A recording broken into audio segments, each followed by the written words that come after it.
போச்சு. இனிமேல் இந்த ஃபோனும் ஒர்க் ஆகாதுன்னு நினைக்கிறேன். வீட்டில் இந்த பிரச்சனைலாம் போகுது, நான் எப்படி குமார்கிட்ட சொல்லுவேன்? அவன் என்ன நினச்சிட்டு இருப்பான்? ஸ்கூலில் என்ன நடக்கும்? என்ன உண்மையாகவே ஸ்கூலுக்கு விடுவாங்களா மாட்டாங்களான்னு தெரில.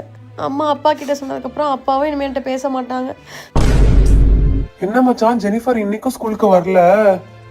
டேய் மச்சான், குமார் அழுறியா என்ன? இப்போ எனக்கு என்ன பண்றதுனே தெரியல மச்சான். 2 நாளா அவ ஸ்கூலுக்கும் வரல. பேரண்ட் டீச்சர்ஸ் மீட்டிங்ல மேம் என்ன சொன்னாங்கன்னு தெரியல. என்ன பிளாக் வர பண்ணி வச்சிருக்கா எல்லாத்துலயும். நேர்ல போய் பேசலாம்னா பயமா இருக்கு, அவங்க வீட்டுல யாராவது என்ன பாத்துருவாங்களான்ட்டு.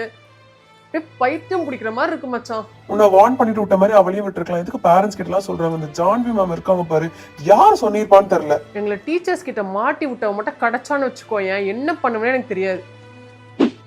உங்கள் கிளாஸ் டீச்சர் இப்போ தான் கால் பண்ணாங்க. நாளைக்கு உன்னை ஸ்கூலுக்கு அனுப்பி வைக்கணுமா, அட்டெண்டன்ஸ் பர்சன்டேஜ் கம்மியாகுதாமா. நாளைக்கு ஸ்கூலுக்கு போ, படிக்கிற வேலையை மட்டும் பாரு. சரிம்மா.